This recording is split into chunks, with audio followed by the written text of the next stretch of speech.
বাংলাদেশ একটা ভয়ঙ্কর সংকটের মধ্যে পতিত হয়েছে, যেখানে বাংলাদেশের অস্তিত্ব আজকে প্রশ্নের সম্মুখীন হয়েছে। এমন একটা শাসক গোষ্ঠী জোর করে ক্ষমতা দখল করে বসে আছে, যারা বাংলাদেশের সমস্ত প্রতিষ্ঠানগুলোকে ধ্বংস করে দিয়েছে। 1971 সালে এরা প্রায় সবাই মুক্তিযোদ্ধা ছিল, আপনারা অনেকে মুক্তিযোদ্ধা ছিলেন। আপনাদের কোন স্বপ্নই বাস্তবায়িত দূরে থাক, কারণ সেই স্বপ্ন থেকে বহু দূরে বাংলাদেশকে তারা ছিটকে দিচ্ছে।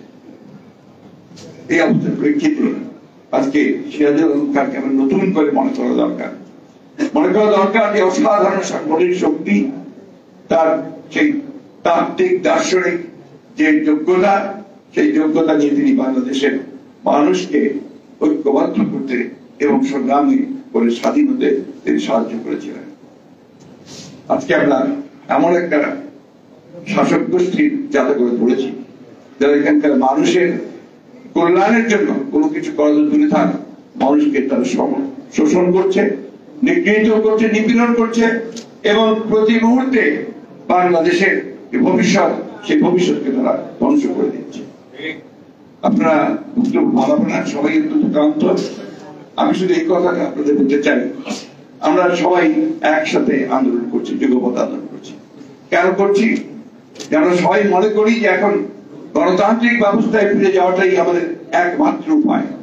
আমাদের অধিকারকে ফিরিয়ে আনা, ভোটের অধিকার ফিরিয়ে আনা, বেঁচে থাকার অধিকারকে নিশ্চিত করা, আমাদের কথা বলার অধিকারকে নিশ্চিত করা, এই বিষয়গুলো আজকে আমাদের সবচেয়ে বেশি সামনে এসে দাঁড়িয়েছে, সেটাই আমাদেরকে অর্জন করতে হবে।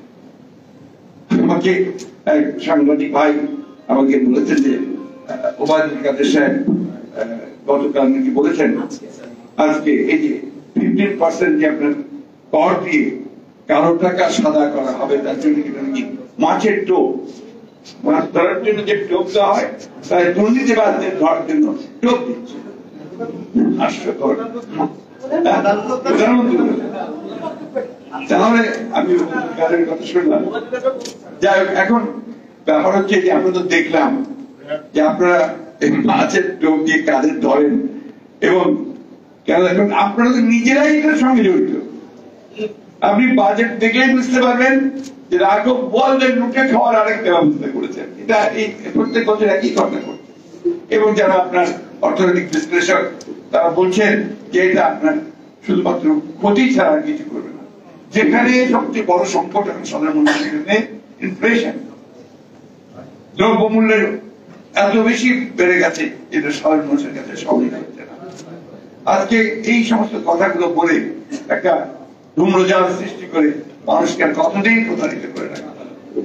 তাই আমি সকল রাজনৈতিক কর্মী, বেশিরভাগই আছেন আপনারা, আমাদের নেতৃবৃন্দ আছেন, আমাদের একটাই আমাদের আপনাদের কাছে আবেদন যে আজকে দল মত নির্বিশেষে আমাদের ছোটখাটো দোষ ত্রুটি ভুলে গিয়ে আসুন আমরা সবাই একসাথে হই। আমাদের সেই 1971 সালে স্বাধীনতা যুদ্ধের যে চেতনা, এই মানুষগুলোর সঙ্গে যে স্বপ্ন ছিল, সেই স্বপ্নকে বাস্তবায়িত করার লক্ষ্যে আমরা আবার সবাই একজোট হয়ে সেই লড়াইটা শুরু করি, যে লড়াই আমরা অবশ্যই তাদেরকে পরাজিত করতে সক্ষম বলে আমরা বিশ্বাস করি।